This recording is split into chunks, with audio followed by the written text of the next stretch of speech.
Olá, sejam todos muito bem-vindos a mais uma live Santo André 500 anos. Hoje o nosso tema vai ser o papel da tecnologia no planejamento da cidade das próximas 3 décadas.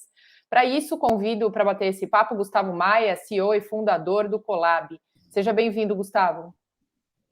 Oi, boa tarde, tudo bem? Tudo bem. Gustavo, vamos começar falando então sobre a importância da tecnologia para o planejamento não só de Santo André a longo prazo, pensando aí daqui 3 décadas, mas da maior parte das cidades. Maravilha, vamos. Pois não, pode, por favor. Eu gostaria que você começasse explicando para a gente qual é a importância da tecnologia, qual o papel da tecnologia para o planejamento de uma cidade. Muito bom. Quando a gente está pensando em tecnologia, e eu vou dividir aqui, pelo menos destacar duas coisas, tá? A gente vai falar bastante sobre ponto de vista de infraestrutura, então tem que olhar bastante para a infraestrutura, qual é a infraestrutura tecnológica que essa cidade dispõe, como é que ela disponibiliza isso para a população em si, e ao mesmo tempo a prestação de serviços públicos digitais, assim, que a prefeitura ou que o governo, de qualquer forma, ele consegue fornecer e as pessoas terem acesso. Quando a gente está olhando para a infraestrutura, eu acho que Santo André vem fazendo um trabalho olhando para longo prazo, pensa aqui toda a parte de estrutura em si, onde você está olhando para cabeamento que está sendo passado por todos os lugares, como é que você faz com que a população em si possa acessar uma tecnologia, internet mais rápida, por exemplo, mas não só a população, mas toda a infraestrutura pública também. Então, as escolas, os hospitais, os centros de atendimento ao cidadão, por exemplo, eles têm uma infraestrutura de hardware ali pesada mesmo que vai aguentar isso. Isso é um olhar totalmente importante e fundamental, que eu vejo que Santo André vem fazendo um trabalho bem interessante por aí. Pelo outro lado, voltando aqui ao outro destaque, olhando para o lado software, né? Então, se o primeiro é hardware, como é que a gente olha para software? Como é que a cidade em si tem pensado para frente sobre a prestação de serviço público de uma maneira geral? A população está conseguindo acessar, ela tem à disposição serviços públicos digitais que ela consegue acessar de uma maneira geral. Tudo isso aí eu acho que somado vai compondo, vai começando a pensar, a dar um pouco do ponto de vista da estrutura que a cidade precisa ter para se planejar daqui para frente. Aproveitando que você falou sobre essa acessibilidade, né, que a população também deve ter a toda essa tecnologia, quais são os pontos prioritários na sua visão para uma cidade quando a gente fala de avanço tecnológico? Mariana, é complexo assim. A gente está falando de, para começo de história, as pessoas terem acesso. Então, tem dois grandes olhares, tá? Você sempre vai poder pensar do ponto de vista de estrutura, mais uma vez, aqui voltando para a estrutura tecnológica da cidade como um todo, né? Tem infra para isso, tem cabo de internet rápida passando para todos os lugares, de fibra ótica, por exemplo. Será que a cidade em si está conectada com inteligência para que os sinais de trânsito eles consigam ser alterados de acordo com o que está ali dentro, né? Com o trânsito que está naquele momento? Tudo vai depender muito desse lado de infraestrutura que você tem a capacidade, inclusive financeira, de fornecer. Ao mesmo tempo, olhando mais uma vez para o lado de software, e não só de software, né, mas o que é a população. Essa população da cidade ela tem capacidade financeira também de acessar serviços de uma maneira geral, de acessar uma infraestrutura aqui de dados que vão conseguir fazer com que ele consiga, que essa população em si consiga ter o encontro ali, o relacionamento muito mais próximo do poder público, por exemplo. Essas coisas vão se somando para a gente conseguir entender e pensar para frente. E quais são as áreas, na sua opinião, mais delicadas, né, quando a gente fala de avançar tecnologicamente, né, e trazer esses benefícios? O que você acredita? Claro, tem algumas áreas que são mais rápidas, eu acredito que de mais fácil acesso, até para que toda essa tenha essa penetração, não toda, mas grande parte da população, e tem áreas que são mais delicadas, né, que precisam de um tempo maior. Quando a gente está pensando aqui, e aí eu vou falar aqui, por exemplo, na prestação de serviço público, tá? E aí, serviços públicos vindo de uma maneira digital, de uma maneira também presencial, obviamente, mas alguns números que eu acho que são sempre importantes de a gente pensar qual o esforço deve ser colocado dentro de cada, vamos chamar assim, de vertical de área em que a população necessita. Quando a gente está olhando, por exemplo, na saúde. A gente vai olhar para a saúde pública, para a saúde no Brasil. 75% aproximadamente da população brasileira só consegue ter acesso à saúde se for pelo serviço público. Quando a gente vai olhar para a educação, por exemplo, dá 85% mais ou menos da educação brasileira é toda pública. Quando a gente olha esses números, a gente vê claramente que essas devem ser as verticais ali, os caminhos que a população mais necessita de serviços digitais ou de serviços públicos como um todo. Quando a gente está olhando, então, para como é que a gente deve olhar para frente e onde é que a gente deve atacar para que mais gente possa ter acesso à prestação de serviços públicos, sem dúvidas de que a gente vai voltar sempre para o básico, para a educação, para a saúde, para a segurança pública e por aí vai. Agora, quando você fala disso, né, é inegável a gente falar também que ainda existe parcela da população que a gente chama daqueles chamados, não é um termo muito... que é o analfabetismo digital, né? O letramento digital, enfim. Ou seja, nem todas as pessoas conseguem ainda hoje ter esse acesso, né? 100% em sua plenitude. Então, quando a gente fala em 3 décadas, em 30 anos para frente, quer dizer, você pensar em também ensinar essas pessoas de alguma forma a começar a se digitalizar, não seria uma realidade também que deveria ser pensada? Sem dúvida, Mariana. A pergunta é ótima. Eu vou começar respondendo, inclusive, porque eu sou um grande otimista da tecnologia como um todo e da tecnologia quando a gente está olhando para frente. Tá? Hoje, um dos principais problemas no Brasil é que a população ela até tem acesso, por exemplo, ao smartphone. A maioria das pessoas tem smartphone. O que é que falta para a maioria das pessoas? Acesso a dados.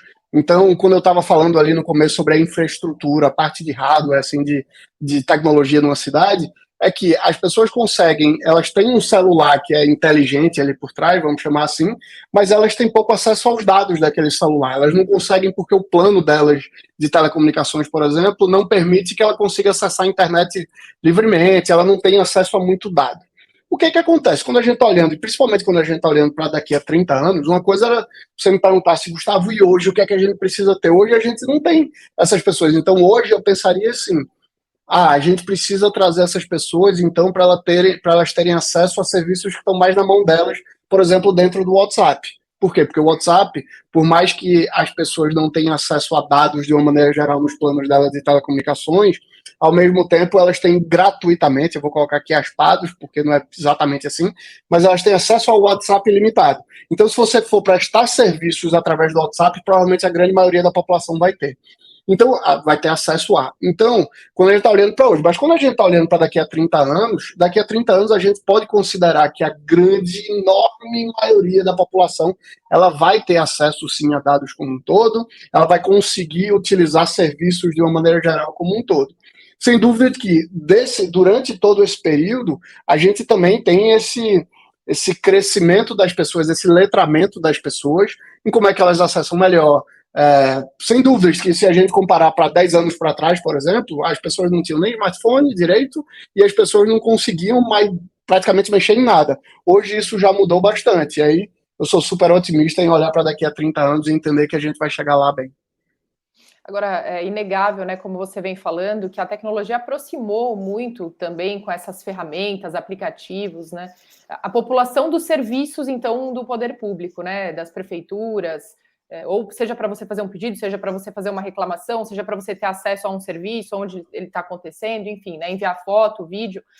Agora, o que é necessário para avançar é ainda mais no sentido de resposta, ou seja, do retorno dessa população, né, desse cidadão, ter o retorno por parte do poder público. Hoje está muito massificado essa questão, realmente, você está na rua, tira uma foto, envia a foto do buraco, por exemplo, né, para a secretaria correta, etc.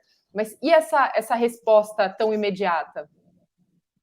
Mariana, problemas complexos devem ser tratados de formas complexas e, pelo menos, eu sei que hoje, na Prefeitura de Santo André, por exemplo, há esse olhar para tratar esses problemas complexos do jeito que eles merecem. Por exemplo, hoje Santo André tem, através do próprio Colab, um canal onde a população reporta exatamente esses exemplos que você deu, né? Do buraco na rua, de uma iluminação com defeito. Isso cai dentro da prefeitura e lá dentro circula em várias áreas até a questão ser efetivamente resolvida e devolvida ao cidadão. Então, óbvio que as coisas não serão de imediato, não, sei lá, você tem um buraco no meio da rua, não necessariamente esse buraco vai ser resolvido imediatamente, porque tem todo um fluxo inteligente por trás que roda, inclusive, de acordo com a necessidade de cada bairro, qual é a priorização, né, qual é a ordem que vai vir. Vai ser a primeira rua tal, depois a outra rua, depois a outra rua. É super importante, óbvio, do lado do poder público ele escutar, ele está aberto à escuta, e não é escuta pela escuta, eu posso, mais uma vez, falar da Prefeitura de Santo André em si, ela olha para cada ponto daquele, e ela emite as ordens de serviço e vai executar cada uma daquelas coisas.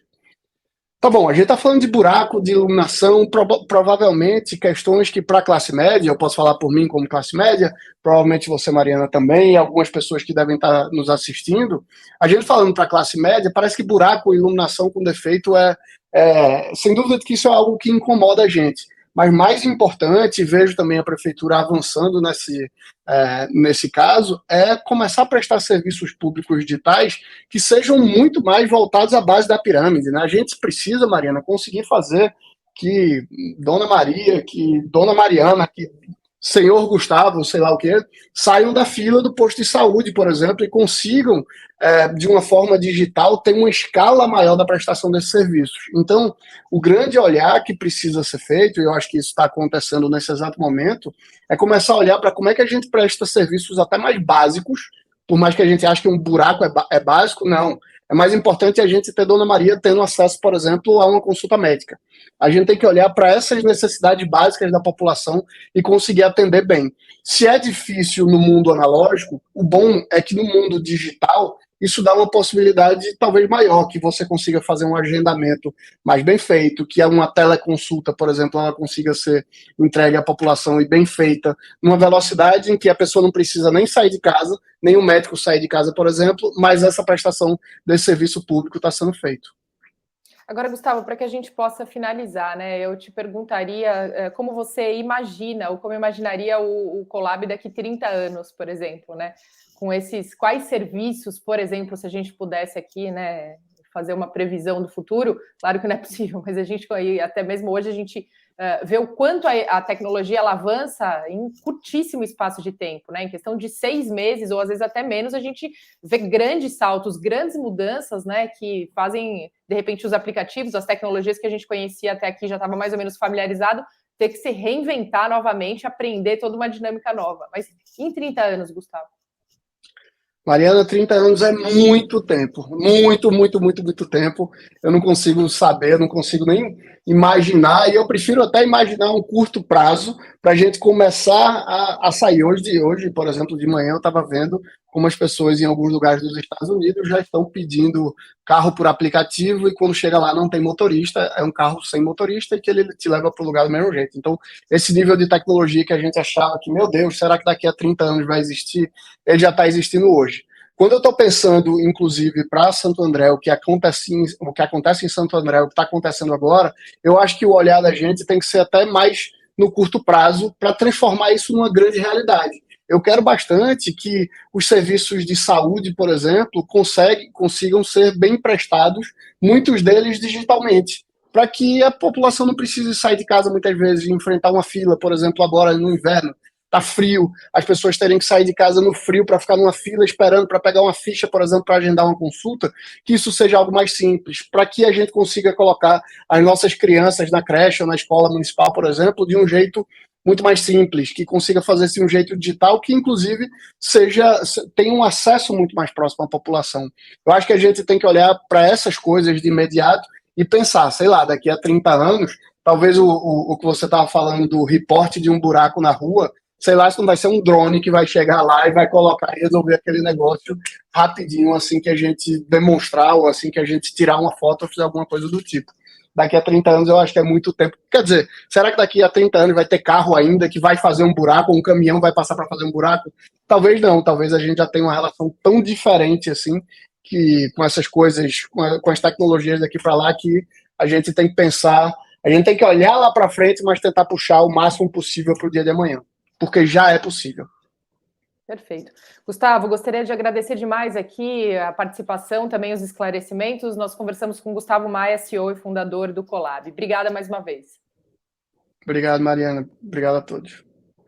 Muito bem, essa foi mais uma live, então, falando sobre Santo André, 500 anos, Santo André do futuro, hoje falando sobre o papel da tecnologia no planejamento da cidade. Muito obrigada pela sua companhia, até a próxima.